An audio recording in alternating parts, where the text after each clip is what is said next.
Valentine's Day, February 14th. While thousands of couples were celebrating love, a quiet home in the Woodlake community, on the outskirts of Raleigh, became the scene of an irreversible tragedy. That Saturday morning, around 7:45 a.m., deputies from Moore County responded to an emergency call. When they entered the residence on Daphne Lane, they found two people deceased inside a bedroom. The victims were Kateryna Tovmash, 21, a Ukrainian refugee known to friends as Katia or Kate, and Matthew Wade, 28, a United States Army soldier from Hamilton, Mississippi. They were together, and they were killed together. The suspect? Kateryna's ex-boyfriend. Let me see. Kateryna had fled the war in Ukraine in search of safety. Like many refugees, she and her family arrived in the United States, hoping to rebuild their lives far from the violence that devastated their homeland. She lived in Vass, North Carolina, helping care for her younger siblings while her family adjusted to their new reality. She was young, she had plans, and she believed she was finally safe. Matthew, according to family members, was gentle, generous, and deeply loving. He served in the U.S. Army and, as his sisters described, was the kind of person who always put others first.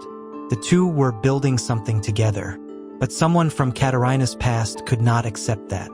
The primary suspect was identified as Caleb Hayden Fosnaugh, 25, a resident of Ohio. According to information shared by Matthew's family on social media and later confirmed by authorities, Fosnaugh allegedly drove approximately 7 hours from Ohio to North Carolina. This was not an impulsive act. It was a long drive, planned, intentional.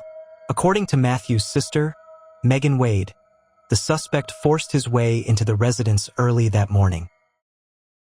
On the morning of February 14th, the house in Woodlake appeared calm. It was early when Caleb Hayden Fosnaugh arrived after driving roughly 7 hours from Ohio to North Carolina.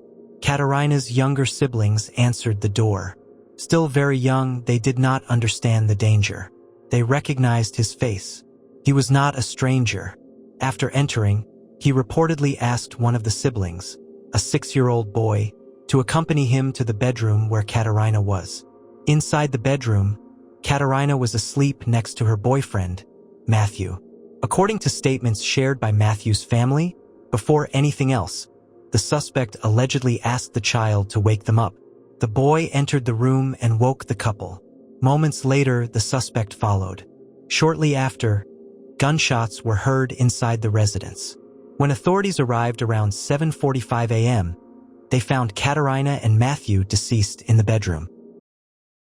After the crime, authorities reported that the suspect fled in a white Ford Mustang. He was considered armed and dangerous. Investigators believed he might be heading back to Ohio.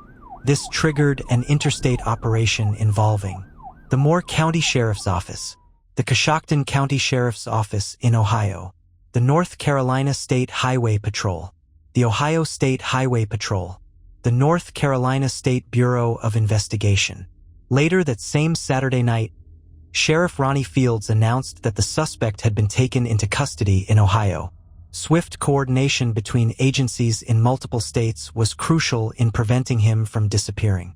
On social media, Matthew's sister shared the family's devastation. She described her brother as gentle, generous, loving, always willing to help. "Life is so unfair," she wrote.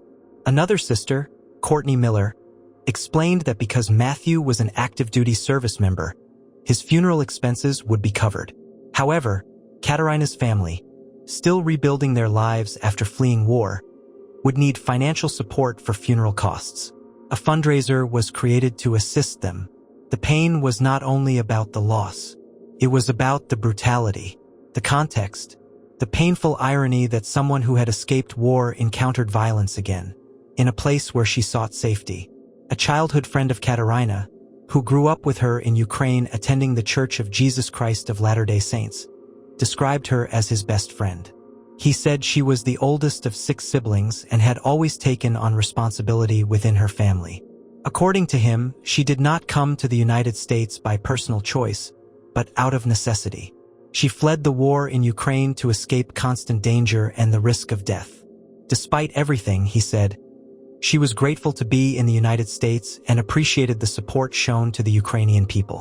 But he ended with a simple statement. She came here to hide from danger. This isn't normal. My best friend was an immigrant he was a refugee from Ukraine. She came to the United States not because she really wanted to. Well, we all grateful to be here. I love this country. We all do appreciate everything that people do for Ukraine. But she came here because of the war, to hide from death, from the danger. She came here with her family. And this is not normal. This case marked the second violent homicide involving a Ukrainian refugee in North Carolina within less than 6 months. In August of the previous year, Irina Zarutska, 23, was killed in an attack in Charlotte. The suspect in that case was identified as DeCarlos Brown Jr. Although the two cases are not connected, their emotional impact on the community was significant. They sparked broader discussions about public safety, mental health, and criminal behavior in the United States. Cases like this often involve troubling patterns, difficulty accepting the end of a relationship, possessive behavior, attempts at control, escalating obsession. When warning signs go unrecognized or untreated, situations can become dangerous. It's important to emphasize, responsibility always lies with the person who commits the crime.